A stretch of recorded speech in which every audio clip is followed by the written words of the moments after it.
আসসালামু আলাইকুম রাহমাতুল্লাহি ওয়া বারাকাতুহু। আজ আমরা এই ভিডিওর মধ্যে আলোচনা করব শিয়াদের আকীদা সম্পর্কে। শিয়াদের উৎপত্তি কিভাবে হয়েছে, বিশ্বনবী সাল্লাল্লাহু আলাইহি সাল্লাম তিনি এই শিয়াদের বিষয়ে কি ভবিষ্যৎবাণী করে গিয়েছিলেন, এসব কিছুই আজকের এই ভিডিওর মধ্যে আলোচনা করব। সব মিলিয়ে অত্যন্ত গুরুত্বপূর্ণ একটি ভিডিও আজকে হতে চলেছে। এই জন্য মেহেরবানি করে আজকে এই ভিডিওটি আপনারা শেষ পর্যন্ত দেখবেন। তো চলেন ভিডিওটি আমরা শুরু করি।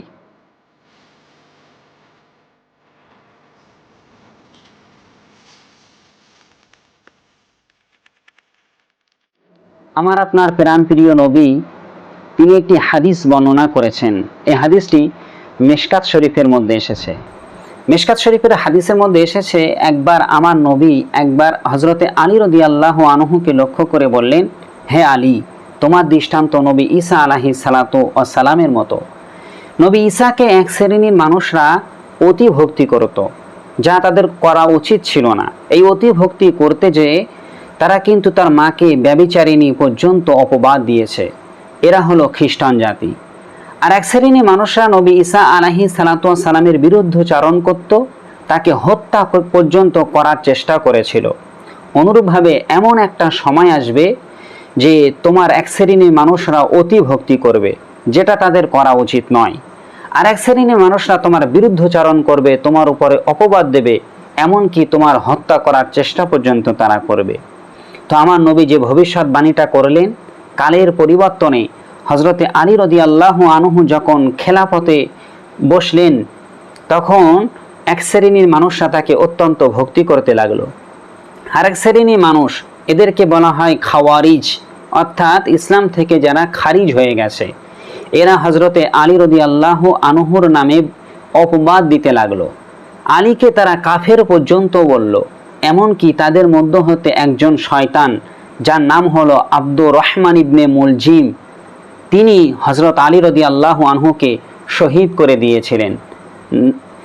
তো আর এক শ্রেণীর মানুষ যারা হযরত আলী রাদিয়াল্লাহু তাআলা আনহুকে অত্যন্ত ভক্তি করতে লাগলো, এদেরকে বলা হয় শিয়া। এই শিয়া ধর্মের প্রতিষ্ঠাতা হলো আব্দুল্লাহ ইবনে সাবা। আব্দুল্লাহ ইবনে সাবা তিনি আলীকে অত্যন্ত ভক্তি দেখাতে যেয়ে তারা আলীকে খোদার জায়গায় পর্যন্ত বসিয়ে শিরিক করেছে, নাউজুবিল্লাহ। তারা আলীকে খোদা বলে মানত। এমনকি শিয়াদের মধ্য হতে আরেকটি দল হযরত আলীকে এও পর্যন্ত বলতো যে আল্লাহ পাক রব্বুল আলামিন ফারিস্তা জিবরিলের মারফতে বিশ্বনবীর কাছে যে ওহী পাঠিয়েছিল, এই ওহীটা মূলত আলীর কাছে আল্লাহ পাঠিয়েছিল, কিন্তু ফারিস্তা ভুল করে সেটা বিশ্বনবী সাল্লাল্লাহু আলাইহি সাল্লামের কাছে নিয়ে গেছে। তো এই রকম তারা আলীর উপরে এই সমস্ত তারা মতবাদে বিশ্বাসী। এটাই হলো শিয়াদের মূল বা খারাপ আকীদা। তো যখন বিশ্বনবী সাল্লাল্লাহু আলাইহি সাল্লাম হায়াতে ছিলেন, তখন ইসলাম ধর্ম আস্তে আস্তে বিস্তার লাভ করতে লাগলো।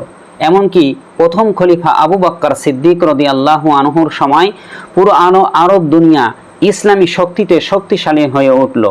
এরপরে যখন দ্বিতীয় খলিফা হযরত উমর ফারুক রাদিয়াল্লাহু আনহু তিনি যখন খলিফা হলেন, তখন এই ইসলাম ধর্মটা আরব দেশ থেকে আরবের বাইরে দেশে প্রসার হতে লাগলো।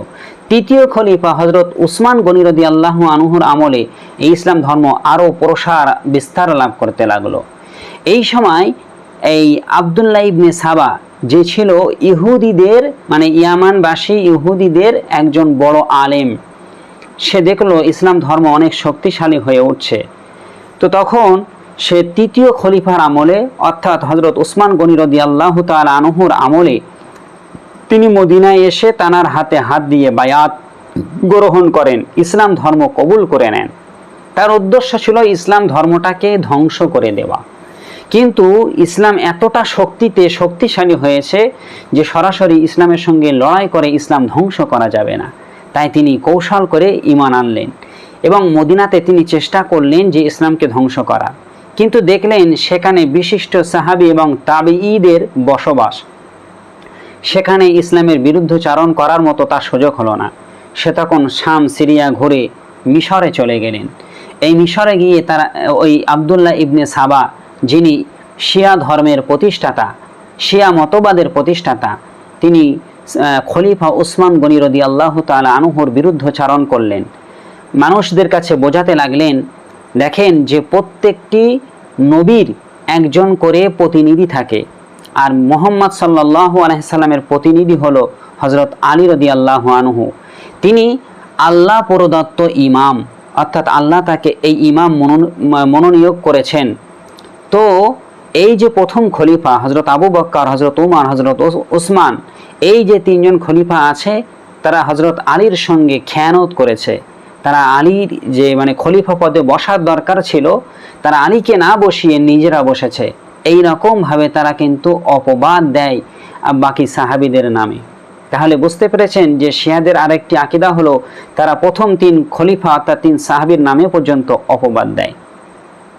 এরপরে ওই আব্দুল্লাহ ইবনে সাবা মানুষের কাছে বোঝাতে লাগলো যে তোমরা বিশ্বাস করো নবী ঈসা আলাইহিস সালাম তিনি দুনিয়াতে পুনরায় আসবেন, কিন্তু নবী ঈসার থেকে মর্যাদার দিক দিয়ে নবী মুহাম্মদুর রাসূলুল্লাহ অনেক বেশি শ্রেষ্ঠ। তো আমি তো মনে করি যে তিনি এই দুনিয়াতে পুনরায় আসবেন, তোমরা কি এটা মনে করো না? তো এইরকম যখন তিনি বললেন, এক শ্রেণীর মূর্খ মানুষরা তার এই কথাগুলো মেনে নিয়ে ঈমান হারিয়ে ফেলল। তো এদিকে আব্দুল্লাহ ইবনে সাবা তিনি উসমান গনির বিরুদ্ধে এতটা খারাপ এই সমস্ত কথাগুলো রটালো সে মিশরে, যে সেই সময় তারা উসমান গনি রাদিয়াল্লাহু তাআলা আনহুকে শহীদ করতে বাধ্য হয়েছিল এই মুনাফিক আব্দুল্লাহ ইবনে সাবার পরামর্শে। তারা 35 হিজরি 18ই জিলহজ হযরত উসমান গনি রাদিয়াল্লাহু তাআলা আনহুকে শুক্রবারের দিন শাহাদাত বরণ করেছিলেন, তাকে শহীদ করা হয়েছিল এই মুনাফিকের জন্য।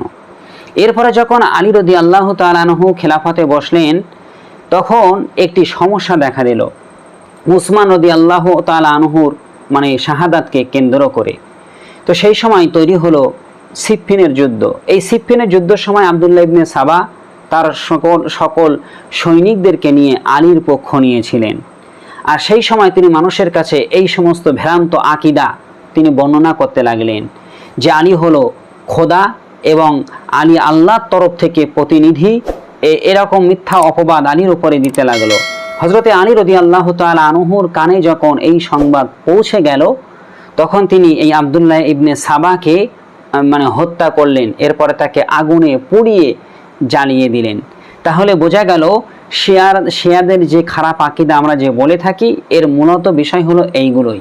তারা কিন্তু নবী সাল্লাল্লাহু আলাইহি সাল্লামের থেকেও এবং সমস্ত নবীর থেকেও আলীকে প্রাধান্য দেয়, এবং শিয়াদের মধ্যে আরেক শ্রেণী শিয়া রয়েছে, তারা আলীকে খোদা পর্যন্ত বলে থাকে।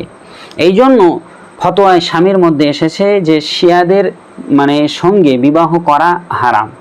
আরেক শ্রেণীর শিয়ারা যারা আলীকে খোদা বলে তাদের সঙ্গে বিবাহ করা হারাম। আর যারা আলীকে আল্লাহর প্রতিনিধি মনে করেন, অর্থাৎ বাকি তিন সাহাবীকে যারা কটূক্তি করে থাকেন, এরা কিন্তু ফাসেকি, এদের সঙ্গে বিবাহ করা মাকরুহে তাহরিমি। সুতরাং শিয়াদের সঙ্গে কোনো প্রকার বিবাহ বন্ধনে বা আত্মীয় বন্ধনে কোনো আত্মীয়তা করা যাবে না। তো আজকের এই ভিডিওর মূল উদ্দেশ্য ছিল যে শিয়াদের খারাপ আকীদা, বাতিল আকীদাগুলো কি, সেগুলোই আজকের এই ভিডিওর মধ্যে তুলে ধরার চেষ্টা করেছি। যদি এই তথ্যগুলো আপনাদের কাছে নতুন মনে হয়ে থাকে, তবে ভিডিওতে একটি লাইক করবেন। আর এই চ্যানেলে যদি নতুন হয়ে থাকেন, তবে চ্যানেলটাকে সাবস্ক্রাইব করে আমাদের পাশে থাকবেন। ইনশাআল্লাহ অন্য কোনো ভিডিওতে আপনাদের সাথে আবার দেখা হবে। আল্লাহ হাফেজ।